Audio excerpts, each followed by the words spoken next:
कुछ लोग अपनी प्रतिभा में बेजोड़ होते हैं। वे जीवन के जिस क्षेत्र में रहें, वहाँ अपनी पहचान बनाते हैं।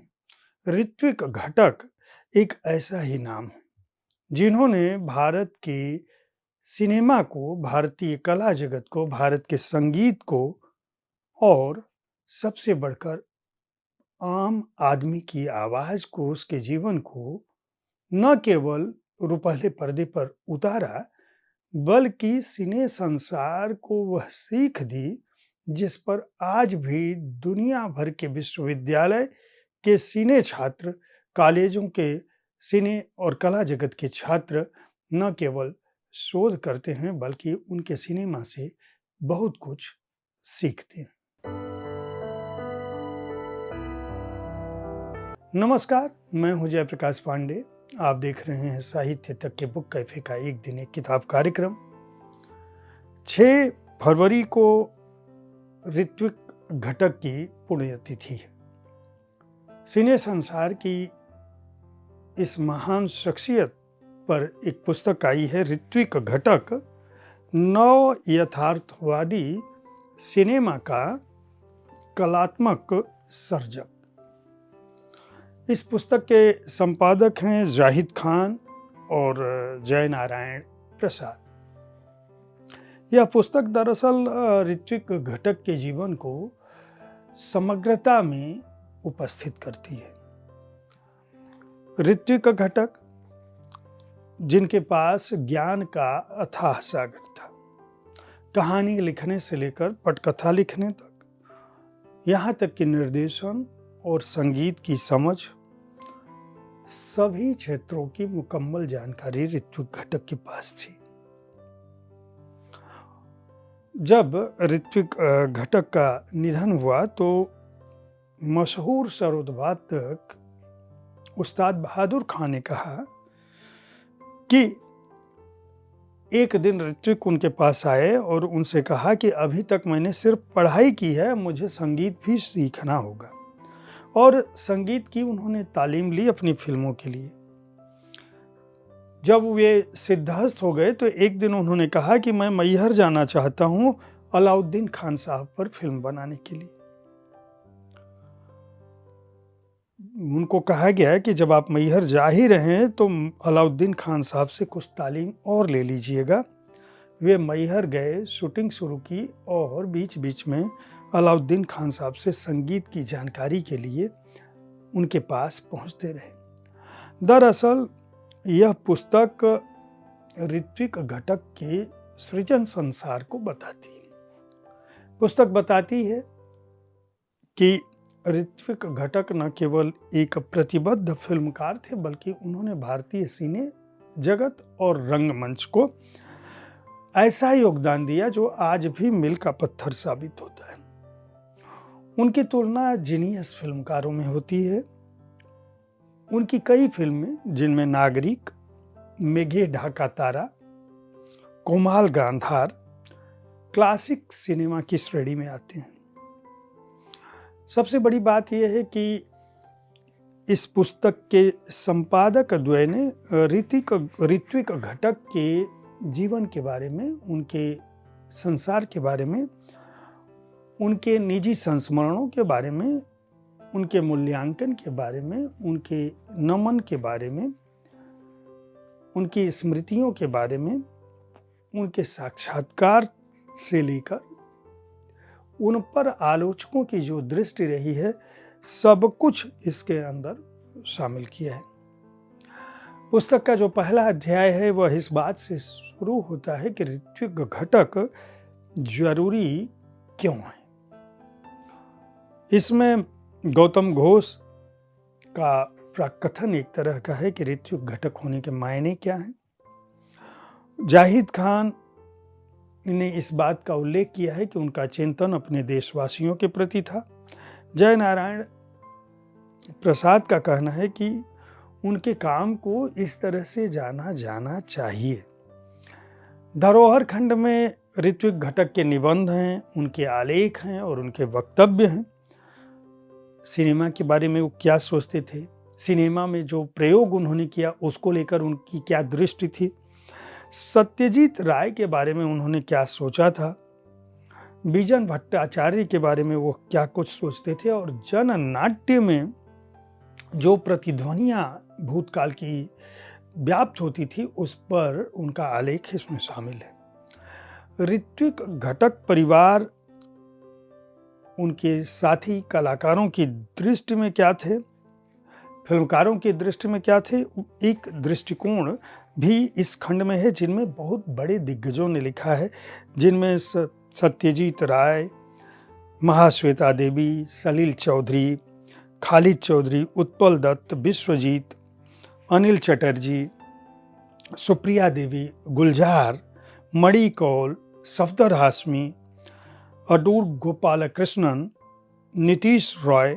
सुभाष घई, रतन सन्यामत जैसे लोगों का आलेख भी शामिल है, उनकी स्मृतियां शामिल हैं। ऋत्विक घटक के 3 विशिष्ट संवाद यानी साक्षात्कार भी इस पुस्तक को विशेष बनाते हैं, जिसमें वे मनुष्य के सांस्कृतिक मन के नष्ट हो जाने पर चिंता जाहिर करते हैं। साथ ही जीवन, दर्शन और सिनेमा की कला पर वह अपनी बात बताते हैं, और उनका स्पष्ट मत है कि कला जो कर सकती है वह केवल कला ही कर सकती है। कला के प्रति प्रतिबद्धता का जो वितान इस साक्षात्कार में ऋत्विक घटक रचते हैं, वह उनके कला प्रेमी होने का प्रत्यक्ष प्रमाण है। इसके अलावा मूल्यांकन जो खंड है उसमें ऋत्विक घटक, रंगमंच पर उनकी उपस्थिति, इप्टा के साथ उनका जुड़ाव, FTII और उनके सिनेमा के बारे में जो अलग अलग आलोचकों ने, समीक्षकों ने और उस समय के कलाविदों, कला प्रेमियों ने लिखा है, वह आलेख भी इस पुस्तक में शामिल है। वे बड़े लोग हैं जिन्होंने लिखा है, बेबी शाह, महेंद्र मिश्र, सुब्रत सिन्हा, अरविंद दास, जवरी मल्ल पारख, शुभनीत कौशिक, शैलेंद्र चौहान, यहाँ तक कि जयनारायण प्रसाद का भी आलेख इसमें शामिल है, जिसमें वे ऋत्विक घटक के जीवन से जुड़े कलाकारों,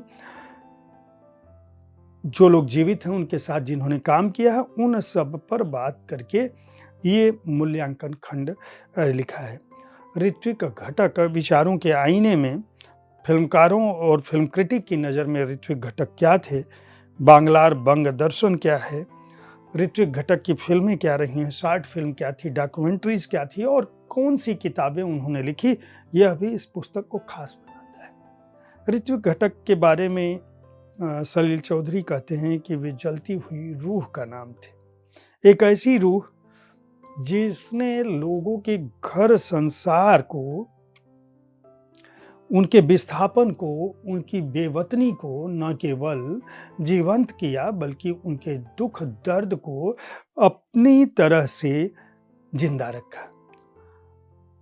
ऋत्विक के सिने संसार के लोग उस दुख को कभी भी भुला नहीं पाए जो भारत के विभाजन को प्रखर रूप से स्थापित करता है। ऋत्विक का मानना था कि यह विभाजन बंगाल का विभाजन था, पंजाब का विभाजन था और इस तरह से उस मानस का विभाजन था जिससे मनुष्य की अपनी चेतना प्रभावित होती है। इस संस्मरण में प्रतीति देवी का संस्मरण खंड है, उसमें वे अपने भाई के बारे में बताती हैं कि किस तरह से वे जुड़वा भाई बहन के रूप में 4 नवंबर 1925 को एक साथ पैदा हुए थे, किस तरह से उनका परिवार कश्मीर से पश्चिम बंगाल, राजशाही इलाके जो ढाका में है, उस समय पश्चिम बंगाल नहीं था, बंगाल था, गया था, और किस तरह रविंद्रनाथ टैगोर और पंडित जवाहरलाल नेहरू के वंशज भी कश्मीर से विस्थापित हुए थे। उनके पिता किस तरह से ढाका यूनिवर्सिटी में पढ़ाते थे और बाद के दिनों में वे प्रशासनिक अधिकारी बने।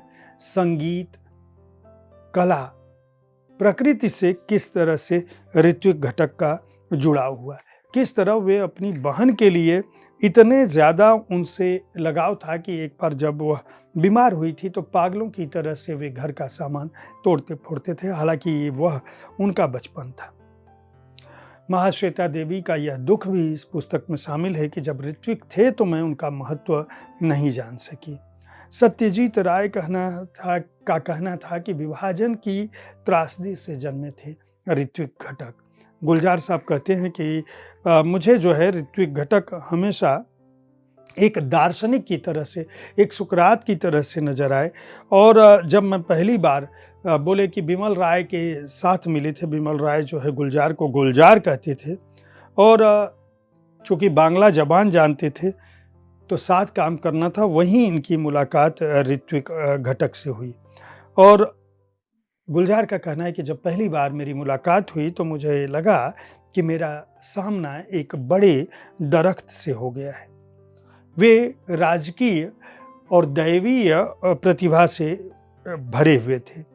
कुर्ता पाजामा पहने हुए, बटन खुला हुआ, और उनका कहना है कि आखिरी मुलाकात भी मुझे याद है। जब पहली मुलाकात उन्होंने की थी और आखिरी मुलाकात की थी तो वो याद करते हैं गुलजार कि ऋत्विक घटक ने उनसे पूछा था कि तूने ऐसा कौन सा कमाल कर दिया जो तेरा इतना नाम हो गया। फिर उन्होंने कहा था तू अब फेमस पर्सन हो गया। गुलजार साहब कहते हैं कि ऋत्विक घटक के सामने मैं असमंजस में पड़ गया था। अब जान पड़ता है कि वह शाही हाथ मेरे गाल पर भी पड़ा था, मेरे लिए यह क्या कम है। ऋत्विक घटक से पहले दरअसल भारतीय सिनेमा की अपनी कोई भाषा नहीं थी। शब्दरहास में यह कहते हैं, यह पुस्तक भारत के उस महान कलाकार, महान सिनेमा कर्मी को एक तरह की श्रद्धांजलि है, जिसके लिए लेखक पत्रकार जाहिद खान और जयनारायण प्रसाद दोनों का शुक्रगुजार होना चाहिए कि वे भारतीय सिने साहित्य, भारतीय कला जगत से जुड़े ऐसी शख्सियतों के बारे में लगातार न केवल लिख रहे हैं बल्कि शोध के स्तर पर उन महानतम लोगों के संस्मरणों के साथ अपनी पुस्तकों को लेकर आ रहे हैं, अनुवाद के साथ आ रहे हैं, उर्दू से हिंदी में अनुवाद कर रहे हैं और उन अहम किताबों को आज की युवा पीढ़ी के सामने ला रहे हैं, जिनसे हमारा कला जगत, जिनसे हमारा साहित्य जगत, जिनसे हमारा भारतीय साहित्य जगत, संस्कृति, हमारी सभ्यता न केवल सुदृढ़ हुई बल्कि सुनिश्चित हुई। जयनारायण प्रसाद भी कलकत्ता विश्वविद्यालय में रहे हैं और उन्होंने लगातार पत्रकारिता के दौरान सिनेमा पर गंभीर काम किया है और इन दोनों की जो जुगलबंदी है वह इस पुस्तक में स्पष्ट रूप से दिखाई पड़ती है। ऋत्विक घटक नव यथार्थवादी सिनेमा का कलात्मक सर्जक पुस्तक अपने आप में महत्वपूर्ण है। 370 पृष्ठों की यह पुस्तक ऋत्विक घटक के जीवन के जितने भी पहलू हैं उनके बारे में एक महत्वपूर्ण दस्तावेज की तरह है, जिसे गार्गी प्रकाशन ने प्रकाशित किया है। 400 रुपये इसका मूल्य है। मैं समझता हूँ कि भारतीय सिने संसार के उस महानतम सिनेकर्मी, महानतम कलाकार के जीवन के बारे में हर किसी को जानना चाहिए। अगर आप ऋत्विक घटक और उनके बहाने पूरे सिनेमा संसार को समझना चाहते हैं, उनकी कला की बारीकियों को समझना चाहते हैं, तो इस पुस्तक को खरीद कर पढ़ सकते हैं। साहित्य तक ऋत्विक घटक की याद को नमन करता है और कल इसी समय मैं ऐसी ही किसी पुस्तक के साथ उपस्थित होऊंगा। कार्यक्रम के बारे में अपनी राय से अवगत कराना न भूलें। साहित्य तक देखते रहें। धन्यवाद।